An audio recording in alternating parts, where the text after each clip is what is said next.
Man, oh man, are a lot of people going to look wrong today. Okay, so it's being reported that Sony is going to still stock PlayStation 4 consoles into this year and maybe even to next year because they can't make enough PlayStation 5s. It's starting to look like the Xbox Series S was a great move by Xbox and the leadership there. Let's get into how this is going to affect Sony and Xbox this generation. There's a lot of interesting stuff here, so let's just get right into it.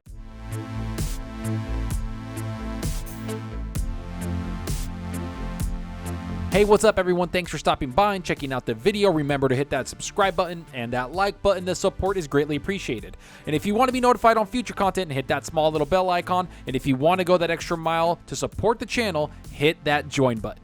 Okay. Let's get right into this because earlier this week we had a report come out saying that Sony is going to be making even more PlayStation 4 consoles so they can meet the console demand that they see on the market. This is coming right on the heels of reports that the Series S console is selling like hotcakes for Microsoft and Xbox. The best thing about this whole thing is that the Series S and the Xbox Series X are seeing some amazing numbers across the board. It's almost at the point where it's selling as good as the PlayStation 4 did when it launched, if not better. Yet the reason for that is because of the Series S and how Xbox was seemingly prepared to meet the demand that gamers have for these next generation consoles, and we all know that demand is high. That's not the same for PlayStation, who have said they can't make the 22 million units they wanted to make by March 2022.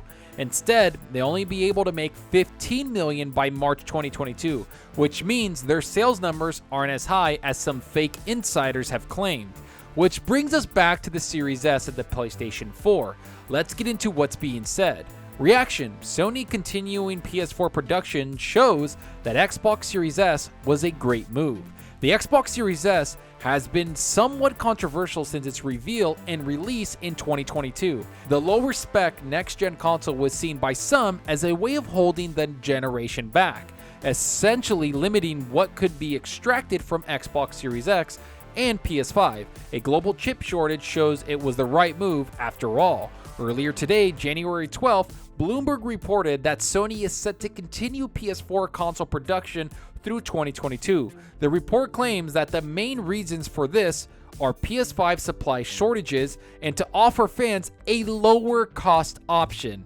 So hold up. Let's just take a second to think about this. So what you're telling me is that Sony, who said they believe in generations, is going to continue to support the PS4 into the next new year and maybe beyond that? It's as if they said they'll support the PS4 for the next 3 or 4 years. All the while, Xbox was saying they'll support the Xbox One consoles for a maximum of 1 to 2 years. That's something that's officially said by both companies. And in case you don't believe me, just look at the games coming out this year by both publishers. Almost every single game coming from Xbox Studios is going to be a Series X S console exclusive. That means you can't play those games on the Xbox One consoles. You'll need to get a Series S or X to play them.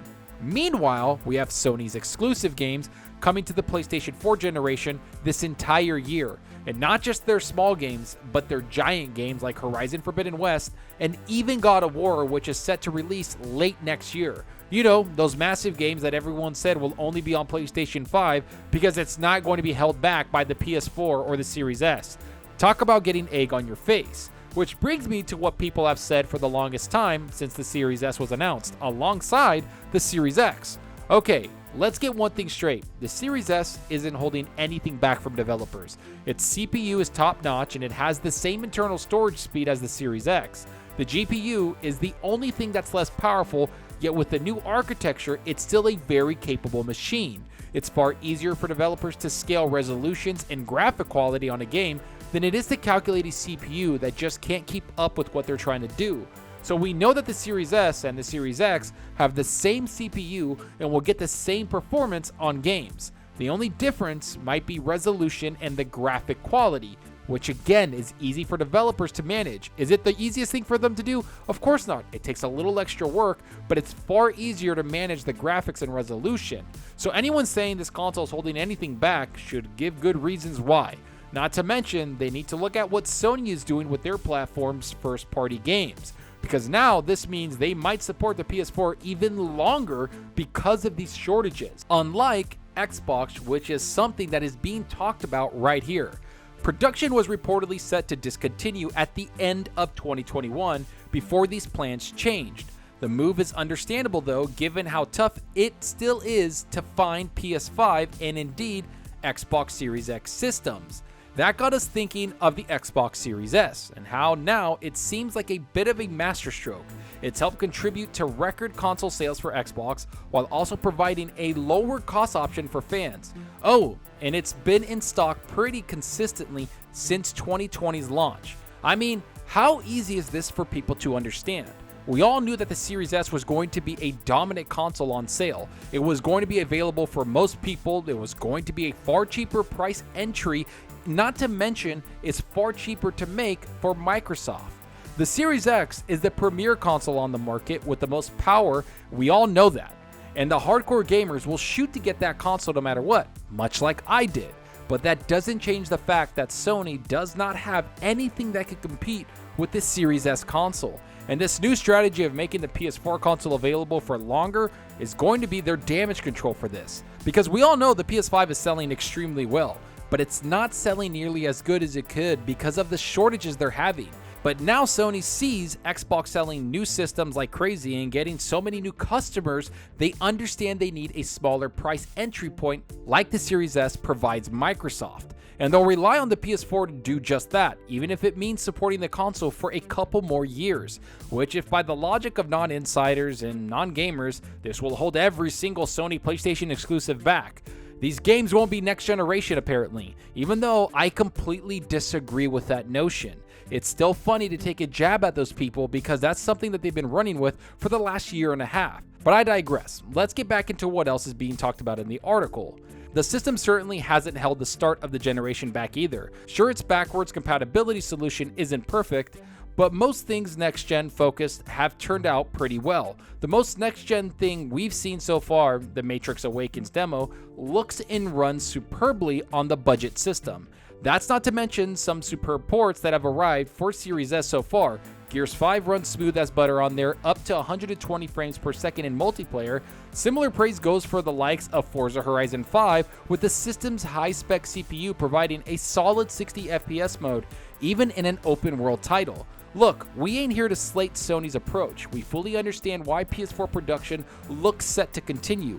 We are still in the middle of a pandemic. Microsoft's next-gen strategy is commendable though, with the Xbox Series S turning out to be an inspired machine for next-gen gaming and a great way to get more people into the Xbox system.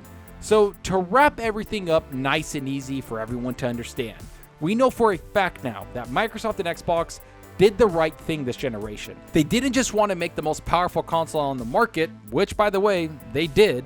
They wanted to get people to join their ecosystem in a very affordable and easy way. All the while, they didn't want to hurt developers with supporting multiple consoles, which is something that the Series S and X can provide them. So now that things are starting to come to the surface and people are realizing just how great Xbox is doing, we see other companies like Sony trying to replicate what they're doing. Providing a great entry point into the next generation was the smart move by Xbox. Sony's trying to do that, but in a second-hand approach with the PlayStation 4. We see Game Pass dominating the gaming market every single week. No matter what anybody says, Game Pass is up in the news. Sony is rebranding PS Now and are trying to get people to see their new Spartacus approach. And now we see Xbox not holding back generations. We see Xbox pushing innovation with the Matrix demo, their next generation only games, not to mention countless other things we've seen from features. Something that Sony, I don't think, can do right now. They'll support the PS4 for a little while longer. There's no way they sell a console this year in 2022 and not support that customer who bought it. That's why Xbox isn't making Xbox One consoles anymore and haven't made them for a very long time. Their sole focus is the Series S console and the Series X console, both next generation consoles that people want to play on, and both consoles not holding back the generation, not to mention it's a console that Xbox will support this entire generation. Can we say the same for Sony's PlayStation 4 consoles? I guess we'll find out as we see Sony making more of these PS4 consoles just to get a lower entry level for their ecosystem, something that Phil Spencer and Microsoft had planned all along.